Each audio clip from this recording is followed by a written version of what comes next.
안녕하십니까. 오늘은 동방박사의 별과 믿음이라는 제목으로 말씀을 나누고자 합니다.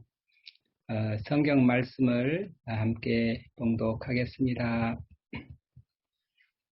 마태복음 2장 9절에서 11절 말씀입니다. 9절 그들은 왕의 말을 듣고 떠났다. 그런데 마침 동방에서 본 그 별이 그들 앞에 나타나 그들을 인도해 가다가 거기에 있는 곳에 아기가 있는 곳에 이르러 그 위에 멈추었다.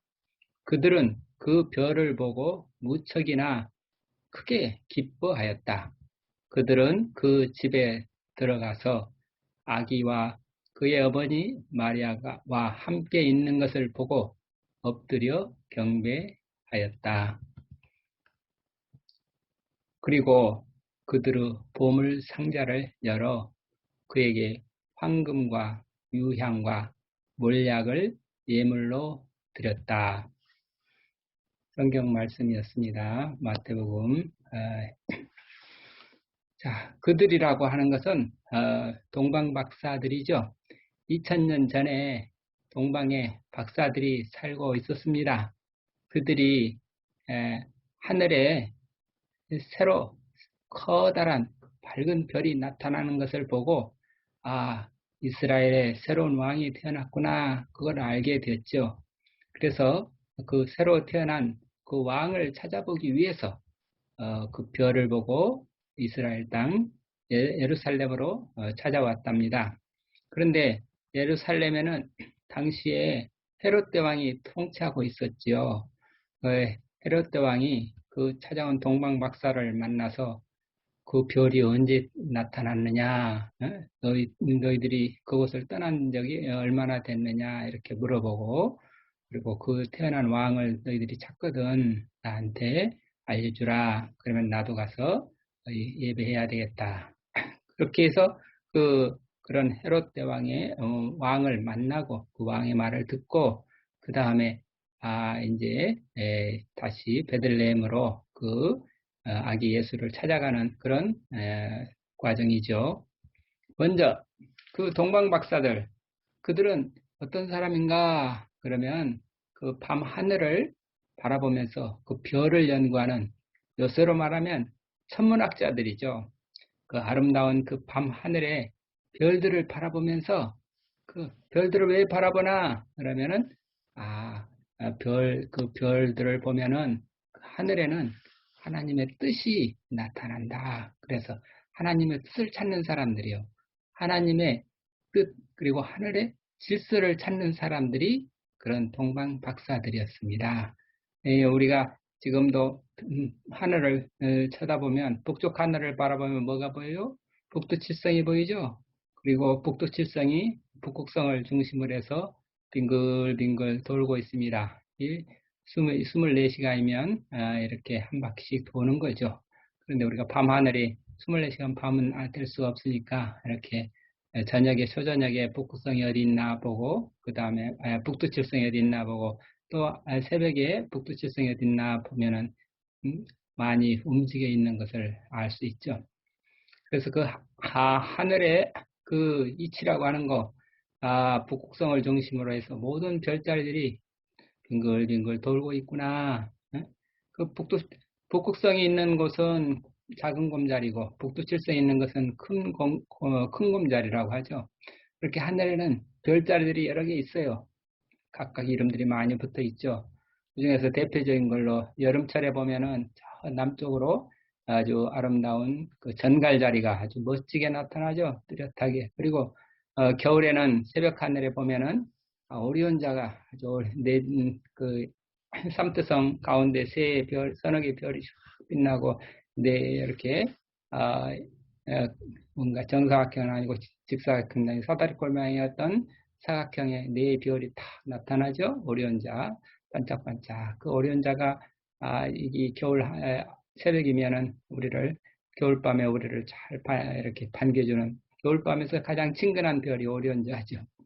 그래 그렇게 이 동방박사라는 사람들은 이렇게 하늘의 별들을 바라보면서 하나님의 뜻을 찾는 사람들. 근데 자, 우선 하늘은 영어로 코스모스, 질서 정연하게 별들은 항상 일정한 시간에 일정한 주기로 이렇게 돌고, 그 다음에 모든 별들이 질서 정연하게 있다. 그 질서 정연하다. 그런 말을 코스모스라 그래. 코스모스. 하늘을 영어로 코스모스 그러는데, 코스모스 우주는 뭐냐? 질서 정연하다. 그래서 이 코스모스를 찾는 거예요. 우주의 질서를 찾는 사람들이 그런 동방 박사들이죠. 우주 질서는 뭐냐? 우주 질서 중에 가장 핵심은 북극성이라고 하는 그 한 별을 중심으로 해서 기준점이 있어서 중심축이 있어서 빙글빙글 돌고 있구나. 그래서 이 중심을 잡아야 된다. 하늘에는 중심이 있다. 우주에는 중심이 있다.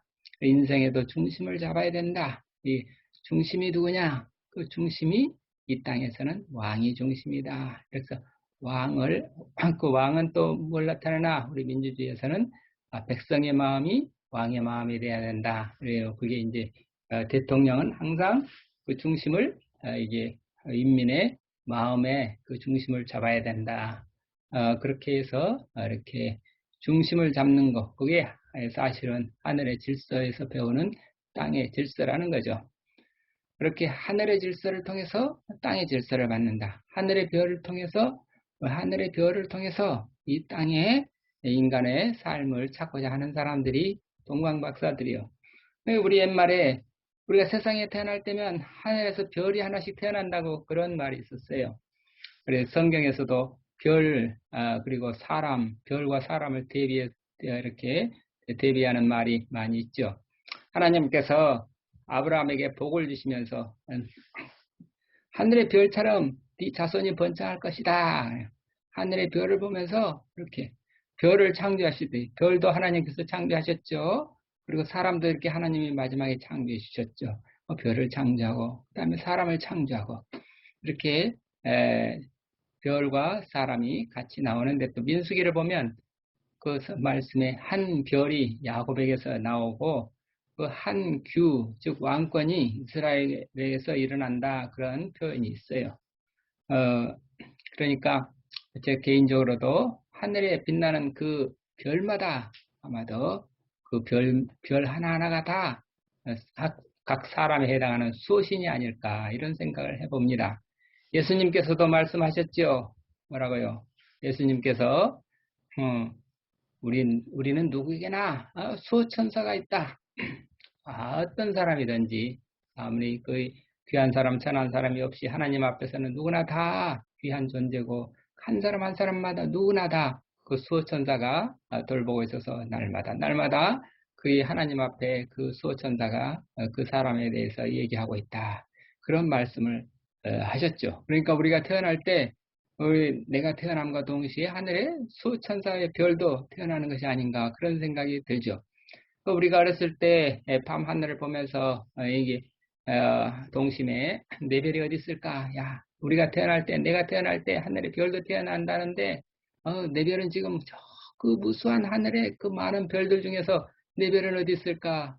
네 별, 그러면 그 중에서 저 밝은 별이 저거 내 별이다. 그러면 아니야, 저건 내 별이야. 하고 각자 아이들끼리 같이 친구들끼리 자기 별을 찾기도 했죠. 그래서 또 그런 동심이 있었고, 그런 것들 때문에 또 대중가요도 이 윤영주 그 가수인가요? 저 별은 나의 별, 저 별은 너의 별, 별빛에 물들은 밤 같은 까만 눈동자.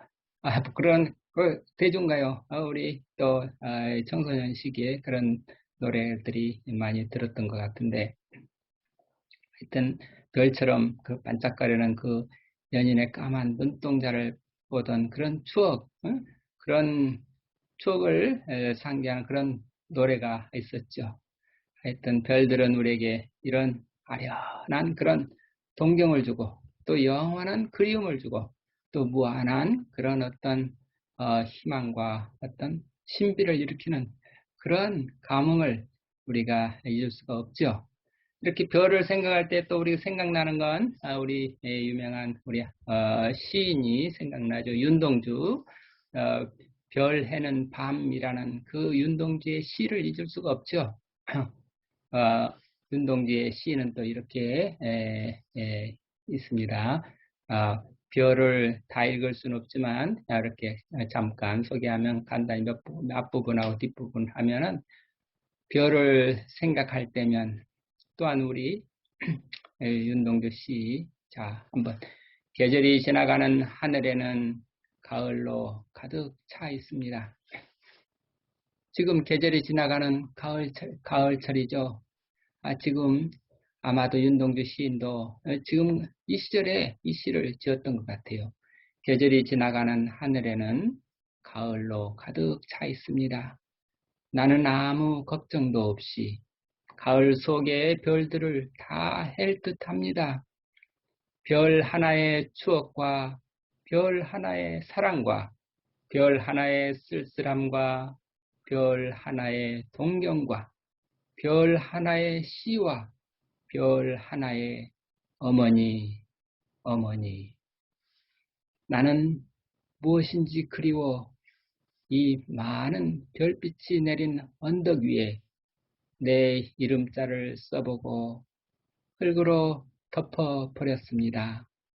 그러나 겨울이 지나고 나의 별에도 봄이 오면 무덤 위에 파란 잔디가 피어나듯이 내 이름자 묻힌 언덕 위에도 자랑처럼 풀이 무성할 거외다. 윤동주의 별 해는 밤. 이 별이 주는 우리에게 무한한 별이 주는 소망이 있죠. 이런 소망을 품고 이 살던 이 소망은 윤동주에게서 우리 민족의 우리 조선 반도의 해방의 봄이 오는 그런 소망을 품고 살았겠죠. 일단 우리 인류에 대한 그런 소망을 품고 살았던 사람들이 또한 우리 동방박사들이라 하겠습니다. 이 동방박사들은 날마다 그런 밤하늘의 별들을 헤아리면서 하나님께서 새로운 역사를 언제 일으켜 주시나 하나님의 뜻을 그런 연구하던 그런 학자들이요. 그런데 어느 날 하늘에 갑자기 밝게 빛나는 새로운 별이 나타났어요. 그래서 깜짝 놀랐겠죠. 드디어 새로운 시대가 시작되는구나. 새로운 지도자가 나타났구나. 새 왕이 나타나셨구나. 새로운 별이 나타났다. 그것은 새로운 역사가 시작된다는 것. 그들은 하늘을 바라보면서 그 하나님의 뜻을 늘 찾고 바라던 사람들이었기 때문에 하나님께서 하시는 일이 징조가 하늘에 나타난다. 언제 나타나나. 그런데 드디어 나타났다. 별이 나타났다. 새로운 우리 왕이 태어나셨다. 새로운 징조를 발견하겠다. 그래서 그 동방박사들이 깜짝 놀라고 감탄을 하고 그래서 소리를 질렀죠. 와, 새로운 별이 태어났습니다. 이제 새로운 왕이 태어났습니다. 이제 새로운 역사가 일어날 것입니다. 새로운 시대가 시작되었습니다. 그런데 어디서 태어났을까? 어디에 지금 태어나셨을까? 빨리 가서 보고 싶다. 저 별을 따라가 보자. 그렇게 해서 동방박사들은 그 메시아에 대한 희망을 품고 우리가 그 먼 길을 떠나게 되었습니다. 근데 우리는 이 땅에서 이렇게 계절을 경험하죠. 봄이 지나면 여름이 오고, 여름이 지나면 가을이 오고, 가을이 지나면 또 겨울이 오고, 겨울이 지나면 또 봄이 오죠. 지금 가을이 지나가고 있습니다. 겨울을 맞이하고 있습니다.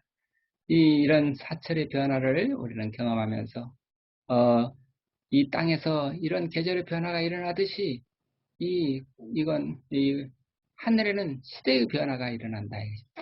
하늘에는 시대의 변화를 일으키는 것은 하늘이고 그 다음에 계절의 변화를 일으키는 것은 땅이다. 이 하늘과 땅, 이 하늘을 본받아서 땅도 역시 변화를 일으키고 있는데 그 하늘에는 새로운 시대를 알려준다. 그런 새로운 시대에 따라서 새로운 별자리가 나타난다. 이렇게 보고 있죠. 그래서 하늘에 12궁, 12궁이 있어서 12별자리가 하나씩 이렇게 몇백 년마다 새로운 별자리가 나타난다. 그러니까 예수님이 태어나던 시대에 물고기 자리가 새로운 시대가 됐다. 그래서 2000년 지나서 이제 또 새로운 별자리로 또 지금 바뀌는 그런 시대가 왔습니다. 새로운 별자리가 나타나서 새로운 시대가 된다. 근데 새로운 밝은 별이 태어났다. 이 땅에 새로운 구세주가 태어났다. 그래서 새로운 왕이 나타났다. 그래서 새로운 그런 희망을 얻게 된 것이 동방박사들이었습니다. 그래서 동방박사 세 사람이 그 하늘에 빛나는 밝은 별을 보면서 그 별이 움직이는 대로 계속 찾아갔죠. 찾아가고 말을 타고 낙타를 타고 머나먼 길을 찾고 찾아가다 보니까 이스라엘에 이르게 된 거죠. 이스라엘에서 새로운 왕이 태어나셨구나. 그들은 그래서 예루살렘 성으로 들어가서 새로 태어난 왕을 혹시 아십니까? 어디서 태어났는지 아십니까? 그렇지만 그 별은 그 동방박사들만 보았지 다른 사람들은 보는 게 아니에요. 보이지 않아요. 같은 별이지만 볼 수 있는 사람이 있고 볼 수 없는 사람이 있어요. 이게 신비죠. 그 헤롯 대왕을 비롯해서 예루살렘 사람 어느 누구도 그런 새로운 별을 봤다는 사람이 없어요. 그래서 모두가 다 당황해가지고 무슨 왕이 태어났다고? 새로운 별이 나타났다고? 그래가지고 깜짝 놀래가지고 당황하고 놀래서 헤롯 왕이 그 동방박사를 불러서 이제 물어보기 시작하는 거죠. 자, 그때 당시에 헤롯 왕이 멀쩡히 살아있는데 아니 새로운 왕이 태어났다. 그러면 그 헤롯 왕은 얼마나 무섭고 놀라겠어요. 내가 그럼 왕에서 쫓겨나는가? 이거 큰일 났다. 왕이 나타났으면 어떡하지? 내 자리는 얼마나 위태할까? 이런 어, 거기 왕은 하늘의 왕이신데 이 세상의 왕은 갑자기 하늘의 왕이 나타났다는 그 사건, 그 소식에 당황하고 놀래고 어떻게 어쩔 줄 몰라 하는 거죠. 그렇지만 그러면서 자세히 당신네들이 그 별이 어느 때 나타나서 몇 달 전이요, 몇 년 전이요, 당신이 거기서 떠난 지 지금 몇 달이나 됐어. 여기까지, 그걸 한 1년 됐나요? 1년 전이요. 그렇군요. 그렇게 알아보면서 이제 그러면은 어디 학자들을 불러보았죠. 율법 학자들 모이시오.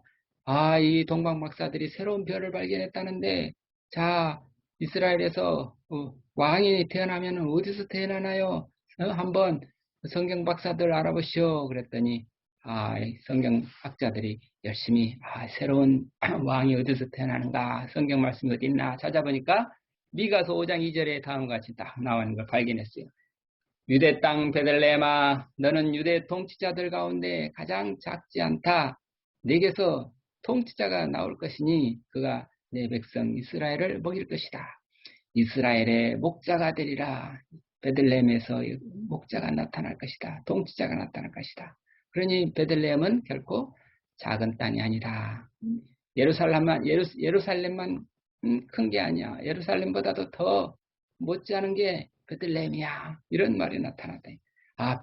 왕이 나타났으면 베들레헴에서 나타났구나. 그래서 베들레헴으로 찾아가려고 다시 동방박사들이 길을 딱 나서니까 다 사라졌던 별이 탁 또 나타나는 거예요. 그래서 그 별을 보고 별을 따라서 베들레헴으로 찾아갔습니다. 예루살렘에서 베들레헴까지는 북키로 약 20리 떨어진 길이니까 한 2시간 이상 걸어가야죠. 그래서 그러나 그 지역이 어디에 태어났을까 하고 찾아가면서 별을 따라가는데 베들레헴의 어느 집 앞에 딱 다다르니까 그만 별이 그 자리에 딱 멈춰 서 있어요. 그래서 야, 여기다. 그 별이 나타나니까 한없이 기쁘게 그 별을 따라왔는데 그 별이 멈춘 곳에 집에 들어가 보니까 거기에 하늘 위에 지금 밝은 별이 떠 있고 그 집 안에 들어가서 보니까 마리아의 품에 어린 아기 예수가 잠자고 있었던 거죠. 별빛을 바라보고 지금 천리길 말짓길을 마다하지 않고 그 먼 길을 찾아와서 드디어 새로운 이스라엘 왕으로 오신 아기 예수를 찾아 뵙게 된 그 동방 박사들, 그들 얼마나 기뻤을까요? 그들의 마음속에 얼마나 환희에 넘쳤을게요. 그래서 새로운 태어난 왕, 이스라엘의 왕이시오 하고 경배를 하고 가지고 왔던 그 보물을 꺼내서 바쳤습니다. 그 바친 보물은 세 가지, 황금과 유향과 몰약이라는 그 세 가지 보물을 바쳤습니다. 이 세 가지 보물이 뭔가, 의미가 뭔가, 그러면 황금이라고 하는 것은 이게 왕권을 상징하는 거고, 그 다음에 유향과 몰약이라고 하는 것은 제사장이고 예언자의 상징이죠. 그러니까 예수님이 누구신가? 왕 중에 왕으로, 왕이 왕으로 오신 분이시고, 대제사장으로 오신 분이시고, 대예언자로 오신 분이시고, 이 세 가지를 다 겹친 분이 예수 그리스도다. 그리스도라는 말이 바로 그런 기름 부음 받은 자, 누구한테 기름을 부어주나? 왕에게, 제사장에게, 예언자에게. 근데 이 세 가지를 다 겸한 분이 예수님이시고, 그래서 제사장 중에 제사장, 마지막 예언자, 그리고 왕의 왕. 그래서 황금은 왕권을, 유향이라고 하는 것은 제사장을, 몰약이라고 하는 것은 예수님의 십자가와 더불어 어떤 거기 영원한 생명의 예언자. 그래서 몰약, 유향, 황금 이 세 가지가 곧 예수님께 드릴 우리의 찬양인 것이죠. 그래서 오늘의 결론입니다. 새롭게 빛나는 우리 별을 바라보면서 그 수천리 길을 그 고생을 마다하지 않고 길을 떠난 그 동방박사들, 그래서 마침내 베들레헴의 땅에 오신 예수 그리스도를 만난 그 동방박사들의 믿음을 우리가 본받자는 것이죠. 하나님을 믿고 하나님의 뜻을 찾는 그 경건한 동방박사들에게 하나님께서는 특별히 은총을 주셨습니다. 어떤 은총이요? 하늘의 별을 볼 수 있는 그런 새로운 눈을 뜨게 해주신 것이죠. 그 별은 누구나 보는 별이 아니죠. 볼 수 있는 눈을 가져야 그 별을 보았던 것입니다. 그 남들이 보지 못하는 그런 새로운 눈을 뜨게 해주신 하나님, 그 하나님의 은혜를 받고 그들은 다른 사람들이 볼 수 없는 그 하늘에 빛나는 별을 볼 수 있었고, 그러나 그 별을 볼 수 있었다 하더라도 그 별을 찾아서, 별을 따라서 그 험난한 머나먼 길을 떠나지 않았다면 이 땅에 오신 예수 그리스도를 만날 수 없었겠죠. 그렇지만 그들은 그 별을 보고 새로운 희망을 품고 그 머나먼 그 험난한 길, 고난의 길을 드디어 마다하지 않고 긴 여정 끝에 드디어 베들레헴에 도착했습니다. 그래서 예수 그리스도를 만나게 되었고 크나큰 기쁨, 말할 수 없는 평화와 그런 사랑을 안고 그 다음에 희망을 품고 자기 고향으로 돌아갈 수가 있었던 것입니다. 그러니까 우리도 또한 별을 볼 수 있는 그런 눈을 가져야 되겠죠. 그리고 또 그 별을 볼 수 있는 눈을 가져야 될 뿐만 아니라 또 그 눈을 가지고 또 그 빛을 따라서 우리가 그 길을 갈 수 있는 그런 뜨거운 열정도 있어야 되겠죠. 그러니까 머리에는 빛나는 별을 보면서 또 가슴으로는 뛰는 열정을 지니고 두 발을 쉬지 않고 움직이면서 걸어가는 참고 견디는 인내, 그 인내로 우리가 나아갈 때 드디어 예수 그리스도라는 우리 생명의 구세주를 뵙게 될 것입니다. 그러면 우리는 하늘에 반짝이는 별을 어디서 보는가? 그건 바로 무한한 별들이 들어있는 곳이 성경이라 하겠습니다. 성경에는 하나님의 무한한 말씀들이 별처럼 빛나고 있습니다. 그 가운데 자기에게 다가오는 하나의 별을 찾을 수 있는, 그 별을 볼 수 있는 그 눈을 우리가 가져야 되겠습니다. 그 믿음의 눈을 뜨게 되고, 그래서 그 별을 보면서 그 또한 믿음의 힘으로 날마다 기도하면서 그 말씀을 실천하는 그런 삶을 살아야 되겠습니다. 이렇게 말씀의 별빛과 기도의 발걸음을 멈추지 않고 계속 인생길을 가다가 보면 드디어 우리는 생명의 주님이신 예수 그리스도를 만나게 될 것입니다. 그래서 예수 그리스도를 만나는 그 기쁨과 평화의 자리를 얻게 될 것입니다. 인생길은 이처럼 하늘에 반짝이는 그 별빛을 바라보고 이 땅에 오신 예수님을 찾아서 하나님의 나라를 소망하는 그 기쁨이라는 것을 잊지 말아야 되겠습니다. 그래서 저 하늘에는 늘 기쁨의 별빛이 반짝거리고 내 따뜻한 가슴에는 사랑의 심장이 거동치는 그런 아름다운 삶이 되기를 기도하면서 마치겠습니다. 샬롬, 샬롬, 감사합니다. 아멘.